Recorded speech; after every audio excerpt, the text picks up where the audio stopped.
Liebe Gäste, ladies and gentlemen, a huge welcome to the ZWIFT Tri-Battle Royale. Welcome. All in grey, representing Canada, 2017 ITU Long Distance World Champion Lionel Sanders. Right behind him, Germany's Jan Frodeno.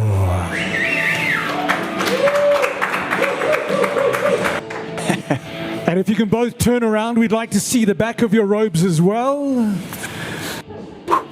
The ZWIFT Tri-Battle Royale is a go. So, ladies and gentlemen, to everybody present, to our members of the media, huge welcome to everybody watching around the world on tribattle.com. A massive welcome. We are here on top of the world. We're at 2,000 meters above sea level, and we're in the clouds. Although it's starting to clear soon, I think you're going to have a beautiful view. We've got Austria just over there, Liechtenstein just over there. We've got Switzerland over there. We've got ZWIFT over here. I believe you're riding in Innsbruck. Apparently, but apparently looks like everybody's leaving without us. So. No, they have to wait. The world of ZWIFT, there's no honor anymore. Any case, here we are in the beautiful Allgäu to celebrate two of the best in the world. It's appropriate that we're on top of the world because they are on top of the triathlon world. Lionel's come all the way across from the USA. Huge welcome. No surprise that he's not wearing a shirt as per usual in all these, authentic. got to keep it authentic in all these YouTube videos. He will drink about 2.5 liters in 30 minutes on the bike. How do you like your new bike? It's beautiful, amazing. I mean, it was like Christmas in July. It truly is with the green and everything. Jan, this is also a dream come true. It is. I'm super stoked that Lionel actually, it took him all of 1.5 seconds to say yes to a somehow nuts idea, and here we are continuing the craziness of it. True honor. Crazy it is indeed, and it's going to be crazier on Sunday. So I know that they've left without you, so I don't know if we should let you disrobe and jump on your bikes. Let's do it. Yep, let's go. Let's get riding. So here we go. To the members of the media, we will be taking your questions. We've got some questions that have been sent to us beforehand already. And it looks like Jan's winning. He's already cleated in. Oh, the transition. And he's on the move. It is a very quick transition from our Olympic champion, Beijing, or as the Germans would say, Peking. Don't worry, Lionel. You've got about 2.5 minutes. Come on. Take your time. Come on, boys. The battle has started. The ZWIFT Tri-Battle Royale in the beautiful Allgäu in Bavaria. Wonderful part of the world, and they're riding shoulder to shoulder at the moment. Is that not the plan on the bike course on Sunday? I don't think so. Have to remember we're at quite a bit of altitude here, so. Look, no excuses. You're both at altitude together. It's gonna hurt. So one of the great things about ZWIFT is during the pandemic, you never had to be alone. That's one of the great things about a platform like this. Yeah, absolutely. I mean, we were locked at home for a good 10 weeks, not allowed to get out.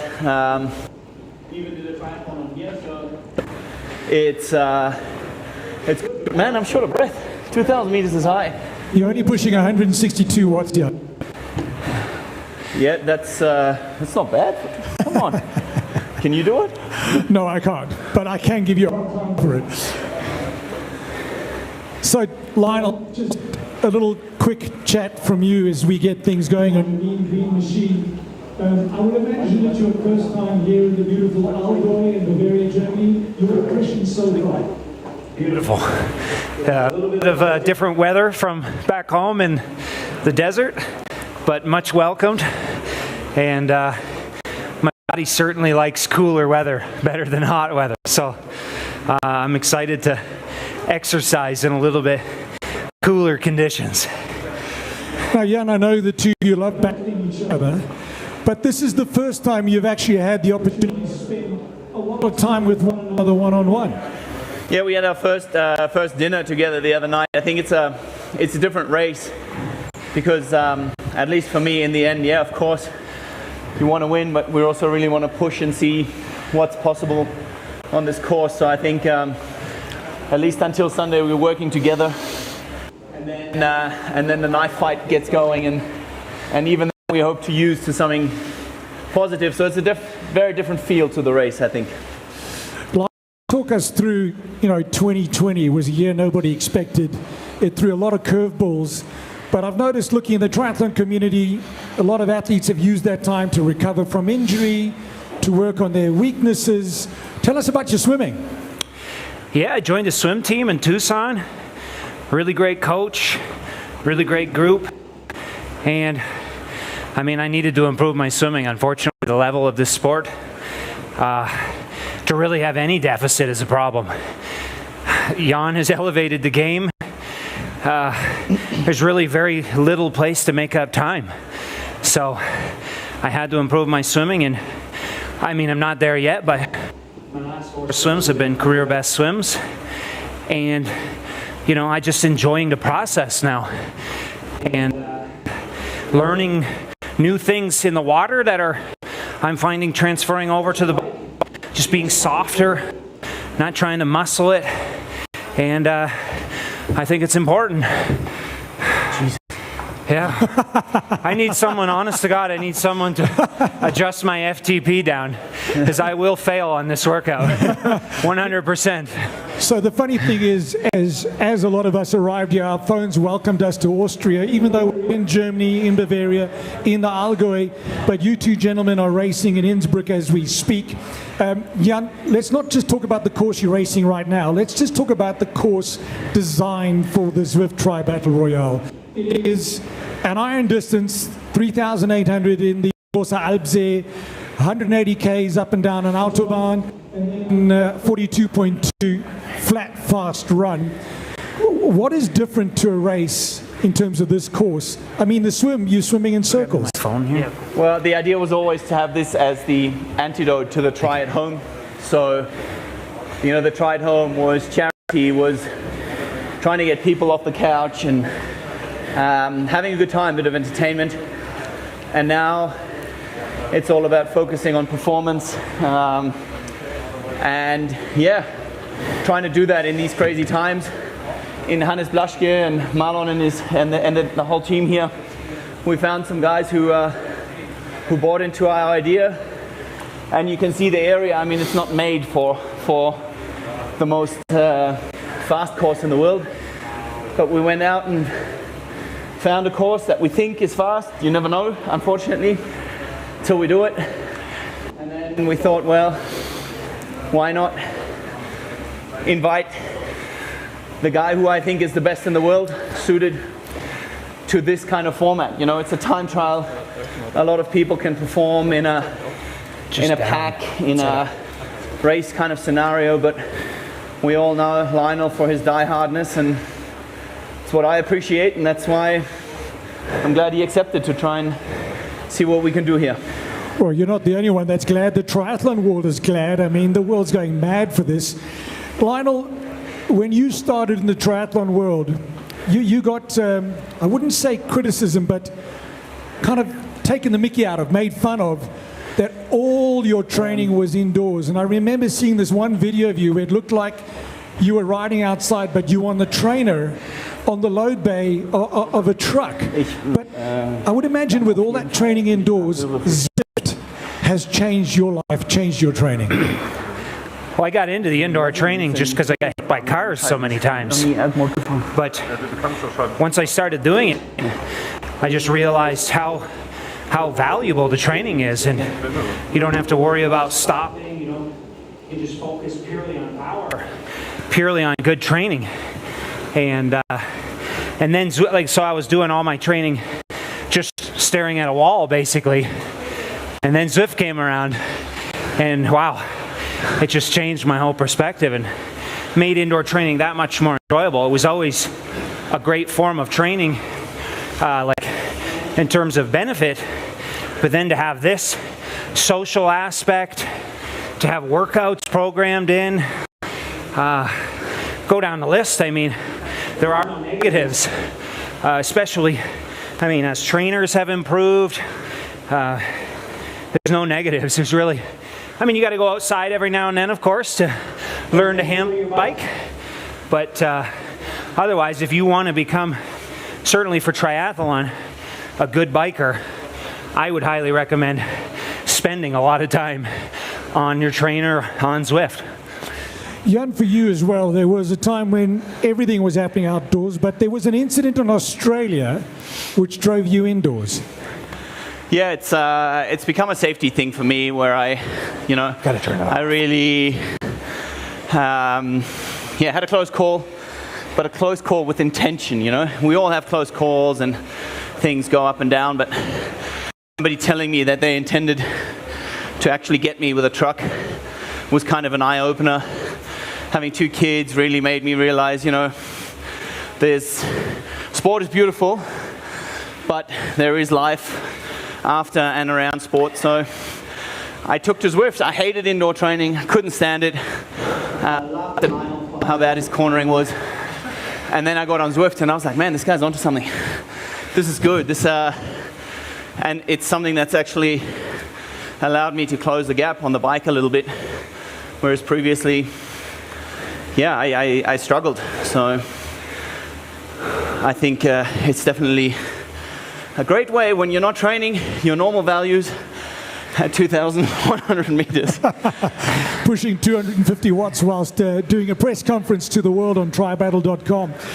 You mentioned Lionel's cornering abilities, but you've created a bike course, it would seem, for the ZWIFT Tri-Battle Royale with very few corners. As a matter of fact, you've brought Daytona to the Allgäu. We've got the Canyon corner, that big banked turn, which means no slowing down on the bike course. Well, actually, we brought the velodrome to the course, and there's no man in Canada that's ever been faster than Lionel. So I'm personally really looking forward to having that little bit of a skate park in the middle of an Ironman, something technical. It's good. Seriously, can somebody turn it down, please? Where's the ZWIFT guy? Turn your erg mode off. So Lionel, Turn his erg mode off with the companion app. Lionel, whilst we're talking about the bike, I mean, you fly across from Arizona, you arrive and you go for a nice little swim, and then they show you this canyon corner. I mean, what do you think? These Germans are crazy?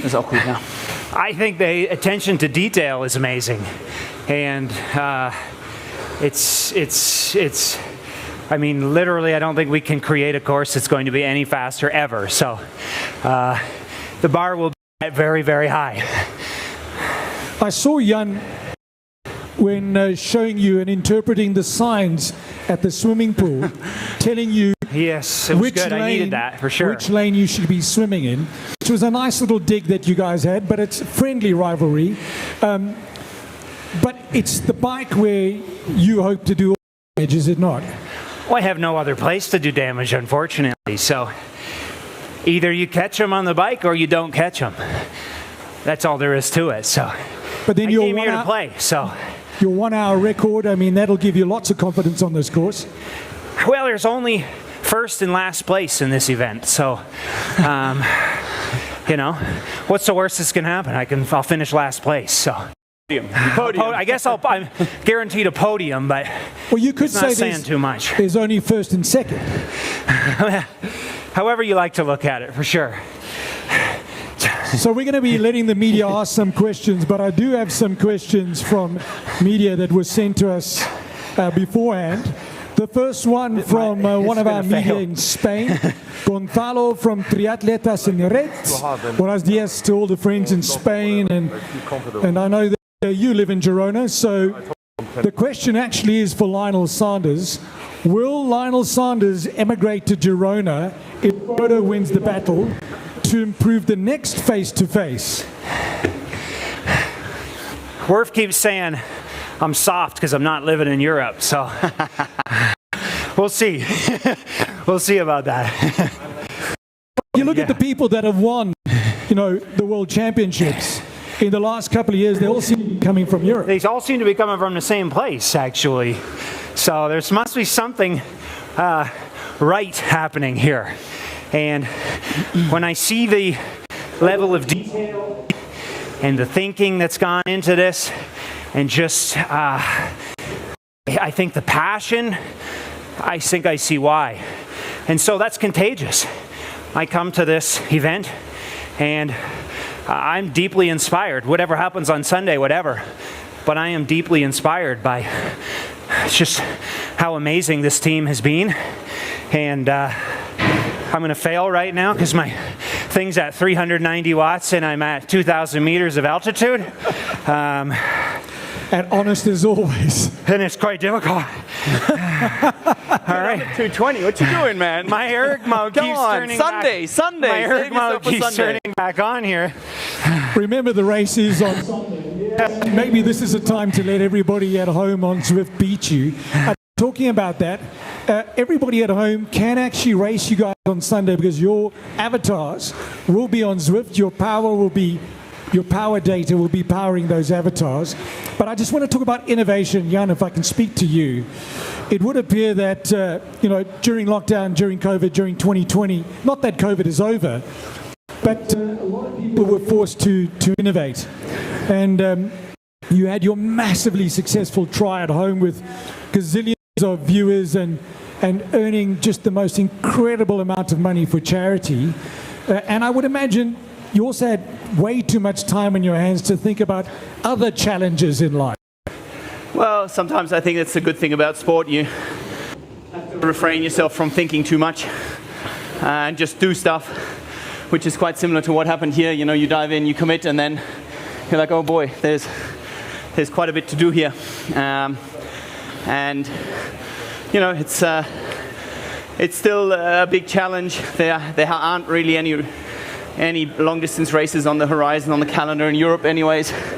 And it's just nice, you know, to have the chance to have something worth dedicating yourself to. Shows you the caliber of these athletes. We're sitting at 2,000 meters above sea level. They're sitting at 230 plus watts and they can have a conversation with us. Another question from our media in Germany, Frank Hellmann, Frankfurter Rundschau, which is one of our German newspapers. The question is, and you guys can take turns answering this, in triathlon it is rare to have a real fight between two athletes. The so-called Iron War in 1989 between Mark Allen and Dave Why is legendary. Is that the inspiration for this format? Go ahead. Well, I mean, I got to go early on. I was lucky or unlucky, however you want to think of it. I caught him on in Oceanside in 2015, early on in my career, and I got to go toe-to-toe with him for 5K. Then he dropped me, then it blew up. He went on to win. I had a painful second half of the run, but I tasted it for a second. And I literally have spent, I would say that experience has motivated most of my training to do that again. And every time I race him, I can't do it. Every time I get better in all three disciplines, and every time he's better in all three disciplines too. And so, truly, and I had to think about this because I don't have a Kona slot. I had to say, what would you rather do, Kona or this? And from an experiential standpoint, I would rather do this than Kona, just because Jan's had such a positive impact on my career. Do you still have a poster of Jan in your pain cave? I don't have any posters up anymore. I actually really want to get back into, I had a quote wall, and like, I had the whole wall filled with stuff. I've just been moving around a lot, so I'm going to stay in one place for a bit and I'll bring the Jan poster back out for sure. So the Chinese have a saying that every time you lose, you get that closer to winning. Surely, therefore, the converse applies. Jan Frodeno, you appear indestructible. You appear to never lose when you start. But the form book and past results don't truly reflect the future, do they? Well, that's definitely true that it doesn't have any say about the future. That's what makes it exciting, and people forget that I've been around that long, that I've still lost more races than I've won in my career, and there have been people that shaped me along the way and experiences, and I can tell you one thing, I've lost that many times that I know how much I hate it and how much it defines me as a person and how hard I go on myself. and that's all I have. I just I don't know how many races I've got left, but I'm treating everyone like it's the last one, so I'm going to apply myself fully. In a way, 2020 has added a bit of longevity to your career. Yeah, absolutely. I mean, if you look at a year like 2017, as tough as that was in Kona, probably did me a world of good. Lionel did have a poster wall back then, and to go up on Lionel's poster wall was one of my fierce motivations for that season. It really was. I was like, who's this guy? Why is he up on my wall? So, no, genuinely, it's you learn, and the good thing about age is you get to appreciate things differently, and that drives a different approach, and that's sometimes quite a lot more. Even though it seems like you're more relaxed about it, it's actually more performance than may seem. I've got a question from Allgäu GmbH Tourism here in Germany, Simona Zempfennig. The question is, Jan, it's not your first time in the Allgäu. What is the special attraction of the Allgäu for you? How does this classify the Allgäu in comparison with other regions in terms of sport, nature and leisure? And would you come here privately with your family just to relax? The big attraction to me is Käsespätzle and Käsebrezen. I mean, that's a... No, seriously, I live to eat. It's half joking, but I actually really love the mountain food. I love the area, always been received well. Of course, it helps that Hannes has put on a world-class event with his team and welcomed me. Celebrated my birthday here, so it's an area with good memories. And being up here, seeing all the trails, can't wait to take my kids shredding on a mountain bike and just exploring all the trails. So to the members of the media, you are more than welcome to ask questions as well. As a matter of fact, if you don't ask questions, it's 100 euros per coffee, because it costs a lot of money to bring the coffee up here. So to the members of the media, please, gerne auf Deutsch, wenn ihr wollt. Das ist überhaupt kein Thema. So, questions for Lionel, for Jan Frodeno and Lionel. You keep saying you've never beaten him, but you beat him in 2017 in Kona when you came second. It doesn't count. It's not satisfying whatsoever. It doesn't count. You can only beat who's there on the day. No satisfaction from that. That's whatsoever. racing. He started with you, he finished, you came second, and Jan, you came? Oh, I don't know. 15th age grouper, maybe? I don't know. It was a long walk, but... You respected the fans, you respected the race, you respected the sponsors, and you finished.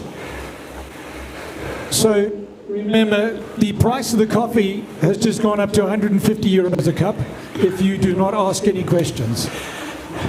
Oder versteht ihr meine Englisch nicht? Habt ihr Frage für Lionel oder Jan? Bitte. Can you turn the How's the altitude going there, guys? turn the erg off again? It's cool down mode, which is pleasant. So we... how many kilometers you done? We've done 8.5 K. We've got 7 minutes left. I think people want to talk to us without the sweat and breathing. Well, you can slow down. I mean, you don't have to beat everybody at home. You're going to beat them on Sunday in any case. How many people have you got riding with you? Not that many. 215. 215. So, right, okay. Let's talk about weather. I remember you saying, it might have been Ironman Austria, where you said that the heat is a good thing on the bike.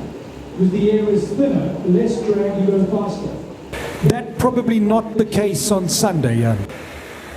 No, it probably won't be, but you know, humidity plays a factor, air pressure, all these things. It's a wonderful fast course, but I don't think we're going to get any free watts from the weather. Maybe a bit of humidity supposedly helps on the road, but you know what?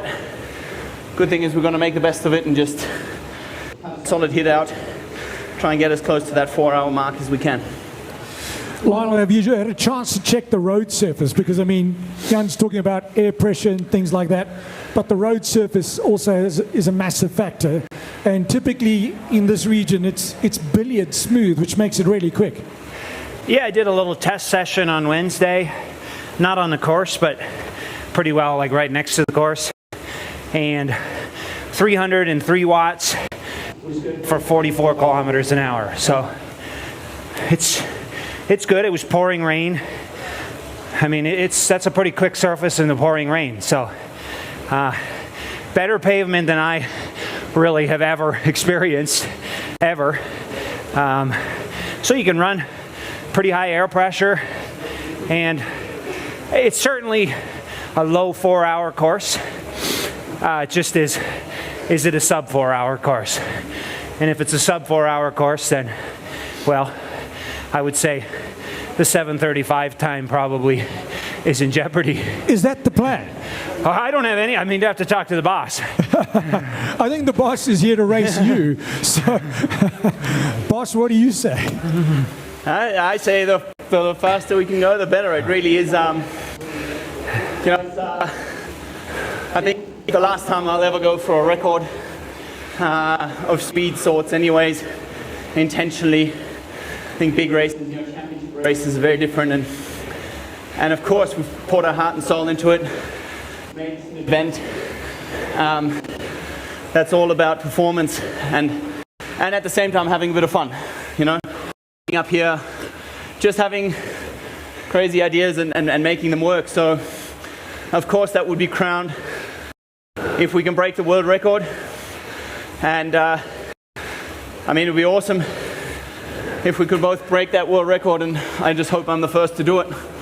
It's going to be a massive, massive day on Sunday. Absolutely ginormous, but very, very different. I had a 7:29 poster up instead of the face for a while there, which... That was my only poster up, actually. I figured Jan's, in his mind, he was thinking, what's funny is years ago when I first got into this, if you remember the Real Starkey, that like triathlon parody kind of thing, and I went in there, you know, just a naive kid, and I said, I think the human limit is 7:30 or just under 7:30. And it's funny how life works, because I think Jan thought I was saying in Kona, but he said, no, 7:30 is not possible. But I'm pretty sure in his mind, in the training for this event, he was thinking, I'm going to break 7:30. And so I said, well, if I'm going to race him, then I need to start thinking that way too. So I put that poster up on the wall. I put 7:29:30. So 28:15. All right. So I already... Bets See, I just on. don't set the bar high. Every time the bar is always Do set I hear too low. 28? Do I hear 27? 27 going once. Talking about setting that bar, we're also setting the bar very high in terms of the production, in terms of what we're taking to the world with a massive live TV production, helicopters, multiple cameras, drones, and it's free of charge to the world on multiple TV channels, online as well. Jan, Lionel, you're used to the slightly energy of all the other athletes, the spectators, the venue.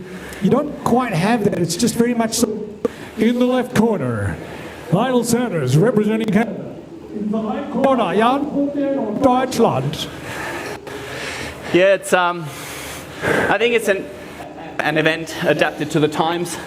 The difficulty is still there, and there are lots of thought that goes into this. And one of the big, and showing the legitimacy should we make any of our claims come true. You know, the triathlon community loves a bit of data, but I think it adds a certain legitimacy for those who are watching the sport from the outside. And even more so because you can actually, for the first time ever as I know, follow a world record attempt live, pedaling and running along. And I think that's pretty cool. It's just another way of saying, hey, guys, we're not putting on a show. We're not doing this for the money. We're not doing this to have a beating of our own chest to say who's the best. We just want to go out and see what we can do. And come and join us on the journey. They can join you. Everybody at home can join on ZWIFT the whole day long, but also join online, and we'll also be taking question comments from our viewers all day long. Lionel, we're getting very close to the final seconds of your of the torture in Innsbruck. This was a very hard ride. I have to take tomorrow off biking, I think. Final words for Jan before the battle on Sunday. This is amazing. I mean, what an opportunity. This is truly the opportunity of a lifetime. That's why it took me 3 seconds to say yes, because, I mean, I get the opportunity to race the best guy, I believe, to ever do it, in his prime, going for a record, and I get to do it in Germany too. I mean, it's absolutely amazing. And I came here for one thing, and one thing only, and I intend to push him. I intend to push the limit, and we'll find out. Jan. Yeah, again, thanks Lionel. Thanks for making the time, making the trip. I know it breaks your training rhythm, your sleeping rhythm by large coming here, but I'm looking forward to a fight to the stretcher on Sunday. Game on. And that's why it is called the ZWIFT Tri Battle Royale. Thank you very much, Lionel. Thank you very much, Jan. Thank you to everybody who joined us on ZWIFT. Thank you for everybody watching on tribattle.com. Make sure you join us. We started about 8:15 on Sunday morning, the 18th, with exactly 1 month before your birthday, if I'm not mistaken, before you turn 40. Follow the live action all day. But before we stop completely, I think we need to give the microphone to another of our legends, Hannes Blasche. Thanks, Paul. Hello, everybody. I want to just say some words. The best news of the day is that the road in front of the railroad station in Immenstadt is finally paved. So you two guys, you don't have to carry the bikes there. Immenstadt made it possible, and thanks very much. I told Jan already on the way up here that it's paved, and he said that he's going to give me 50 euros to buy some beer for the workers and for the people who made this possible. Thank you very much. Yep. Well, everybody knows in here the difference between having an idea and realizing an idea. Jan and Felix had an idea. Lionel jumped in. We from our triathlon jumped in. And there was the idea. We developed it further and further of having that tri-battle of just two guys doing an Ironman distance race, two world-class guys chasing the world record on a spectacular course here in the Allgäu. A format unique in triathlon history. We will send live pictures to millions of people all over the world. The whole idea is a little bit crazy, like you guys said already. And I want to use this opportunity now to say thank you to the local authorities and the politicians who helped us to be a little crazy. First of all, I want to say thank you to Police Commander Axel Fuchs, who's standing in the back there. Thank you very much. He's the guy who finally got the push through for the B19. Thank you very much, Axel. We have here the mayors of the villages and the cities on the course. I want to start with Immenstadt. Nico Sentner, thank you very much for your help. Burgberg is our transition from bike to run, and it's going to be the finish line. Andre Eckhardt is here. Thank you very much for coming up. We have the mayor of Rettenberg, Nikolaus Weisinger, who's also came out here. Thank you very much for coming. I think the mayors of Waltenhofen, that's Eckhard Harscher, Bleichach, Christoph Endres, is he here? No. And from Sonthofen, Christian Wilhelm, they could not come here, but also thank you to them very, very much. And also thank you to to the Allgäu GmbH. It's the big tourism office here in the Allgäu. And I welcome Stefan Wegelter and Simone Zehnpfennig for coming up here and making this event possible. It's too bad, thank you. It's too bad that Ingra Bayer-Müller, our governor, she obviously couldn't make it. I think she's just coming up here. Maybe she can talk to you guys, but I think this party's over now, right?